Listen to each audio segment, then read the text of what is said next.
I'm Mark Kelly of Mr. Saltwater Tank, and this is Mr. Saltwater Tank TV. Building a saltwater tank is a process that takes lots of advanced planning and oftentimes days of effort actually building the tank.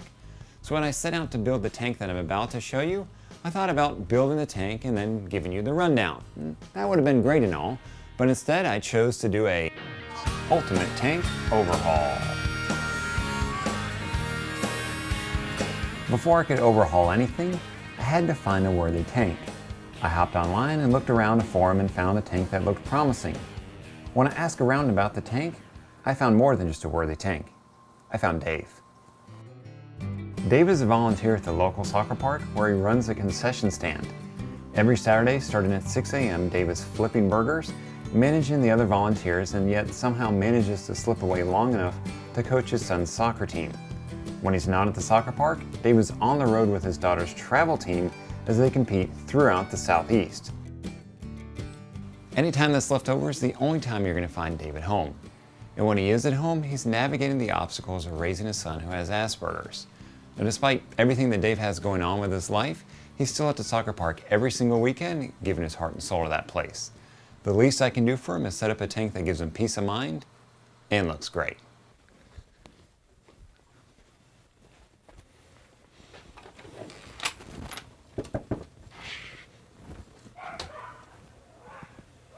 Hopefully I'm in the right place.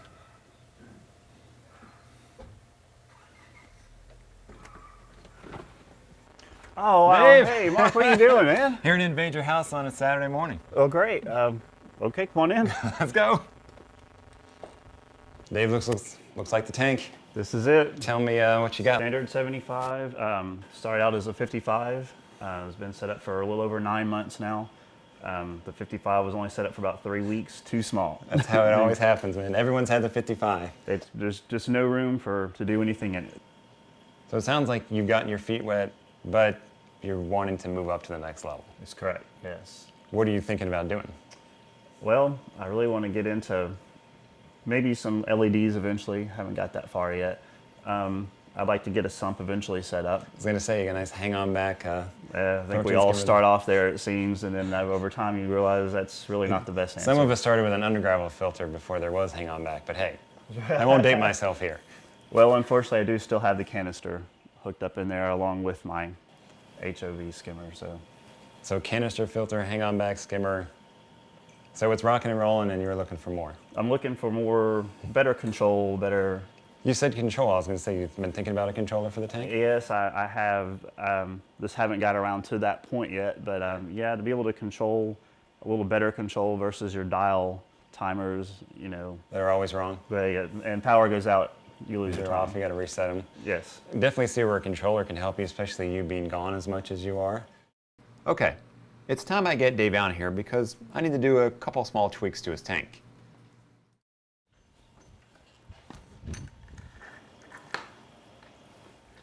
Dave has no idea about what I'm about to do. He thinks I'm going to put an apex on the tank, add some corals, and move some rock around, which I am going to do. However, I'm also going to wipe out this whole system, everything. Well, I'm going to reuse the fish, the rock, and a couple corals, but other than that, we're going to do a complete tank overhaul. So what's the first thing you do when you overhaul a tank? Well, you got to tear the whole thing down. Lights, gone. Screen tops, gone. Hang-on back skimmer, gone. Circulation pumps, gone. Drain the tank, remove the rock, save all members of the cleanup crew, catch the fish, and we're ready for tank export mode.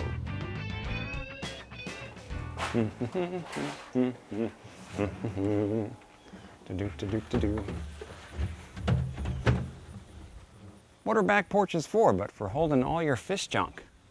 Now that that's out of the way, let's go have a look at the new tank. Out with the old and in with the new.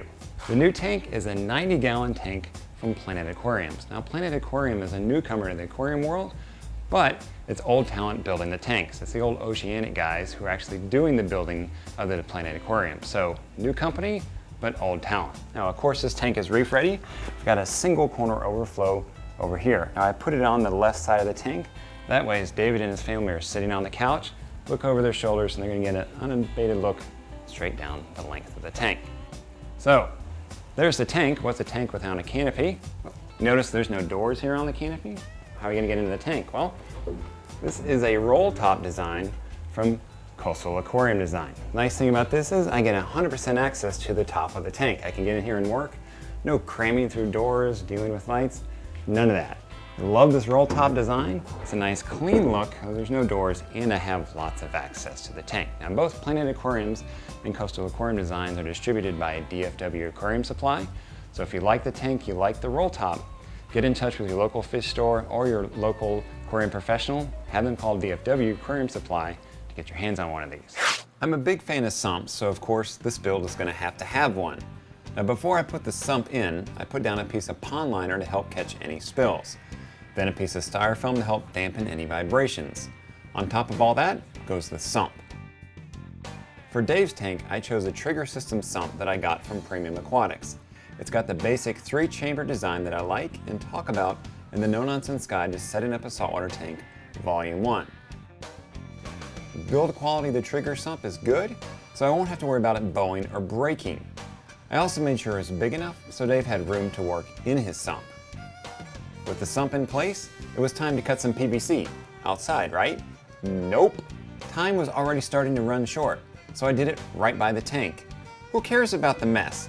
If this tank wasn't done by the time Dave got back, this whole build would have been ruined.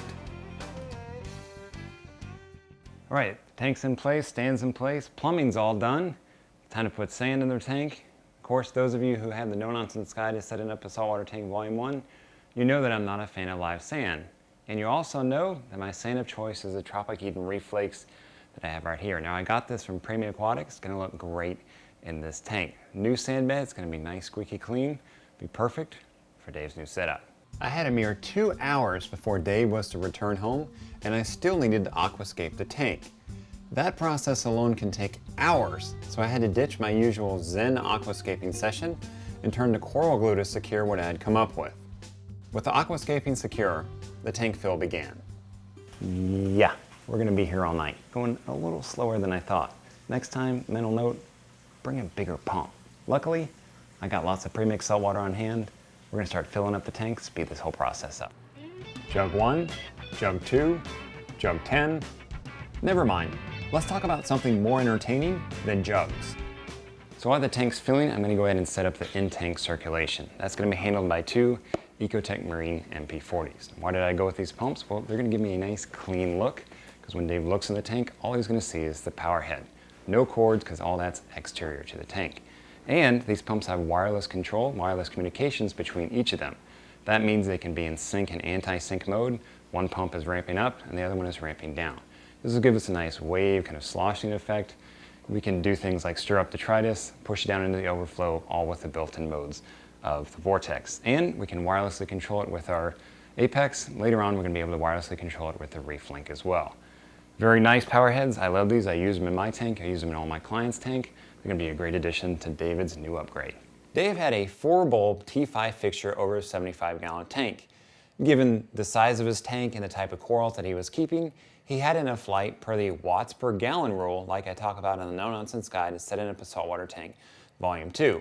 And this is a tank overhaul show, so I'm overhauling his lighting, switching over to LEDs, specifically the Radion Pros from Ecotech Marine.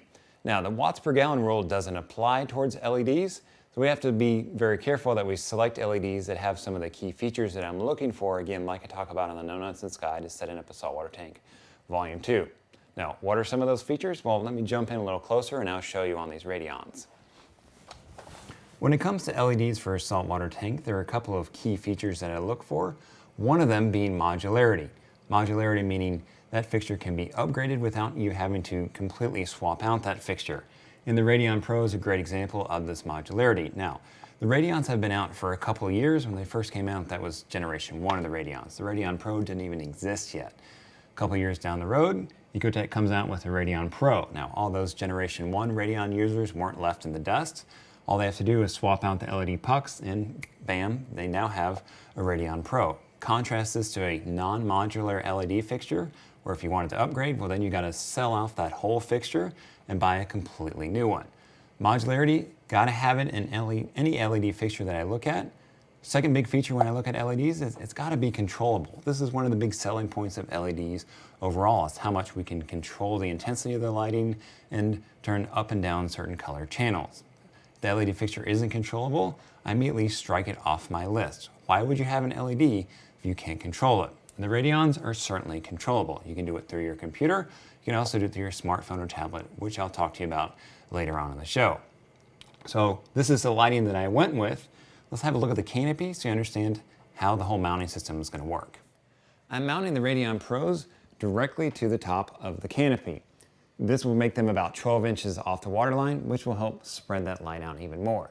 Now, 2 Radion Pros is plenty coverage for this 48-inch long by 18-inch wide tank. And by raising them up off the waterline, I'll get even more spread out of them. I get plenty of light out of these Radion Pros. I'll probably start them at about 20% intensity and then raise it up from there as Dave's tastes get more into the hard cooler area. So I don't have a light problem. I can always turn up the lights and get plenty more light out of them, and spreading them out even more is never gonna hurt. Now I'm down to exactly 1 hour till Dave arrived, and I still needed to install his Apex. Now I've done enough of those that I knocked it out quickly, but once that was done, I needed to make a phone call.